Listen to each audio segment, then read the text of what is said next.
tudo bem? Bienvenue à ma chaîne Portugais Brésilien avec Dai. Voilà, moi, c'est Dai. Et aujourd'hui, on va parler du verbe ser. Alors, qu'est-ce que c'est le verbe ser? C'est le être en français. Mais en portugais, on a deux verbes que ça veut dire aussi être, que c'est le ser et estar. Aujourd'hui, je vais parler plutôt du verbe ser. Et dans une autre vidéo, je vais vous parler du verbe estar. Alors, c'est quoi la différence base entre les deux? Le verbe ser, il est utilisé pour décrire des situations qui sont plus permanentes, donc qui sont plus difficiles d'échanger.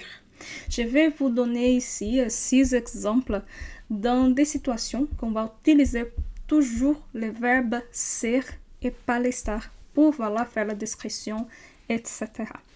Alors, d'abord, on va commencer pour la conjugação. Donc, ça sera eu sou, você é, ele, ela é, a gente é, nós somos, vocês são, eles, elas são.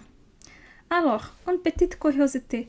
A gente, ça veut dire on en français. Et comme vous avez vu, il y a la même conjugation que la troisième personne. Ok? Alors, vous êtes prêts? On y va. Donc, la première situation qu'on va utiliser le verbe ser, c'est pour parler de notre origine, c'est pour parler de notre nationalité. Donc, moi, par exemple, je vais dire eu sou brasileira. Eu sou francês. Eu sou française. On comprend que nationalité, ce n'est pas une chose qu'on va changer facilement dans la vie.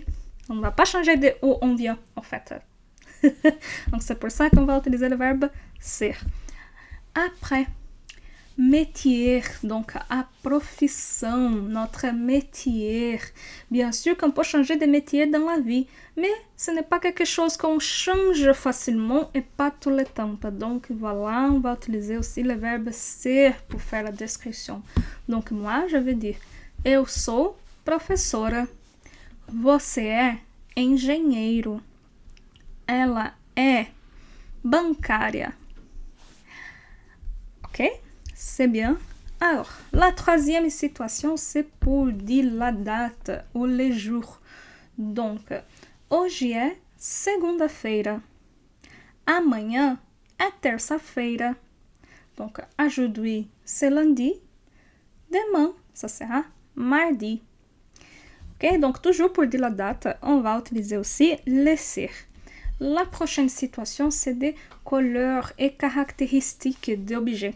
Donc, par exemple, a mesa est azul, la table est bleue.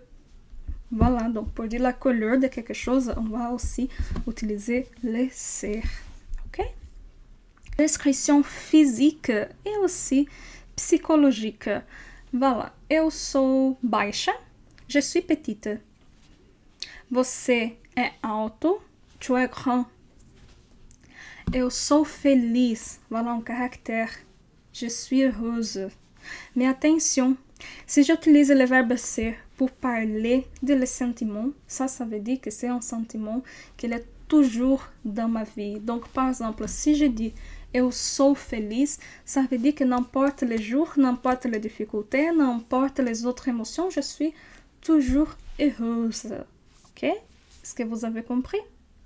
Mais si j'utilise le estar ici, ça veut dire que c'est la même émotion du moment.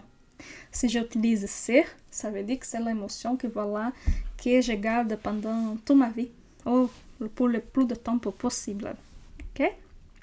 Alors, donc ici, on a vu des situations que c'est presque sûr, voilà, je vais dire 100% sûr qu'on va utiliser le verbe ser. Si vous avez des questions, vous pouvez me dire ici sur les commentaires. J'espère à bientôt venir avec le verbe estar. Et voilà, maintenant c'est à votre moment aussi de me faire des petites phrases avec le verbe ser. Voilà, raconte-moi d'où vous venez. Voilà. Et donc voilà, le commentaire est ouvert pour vous.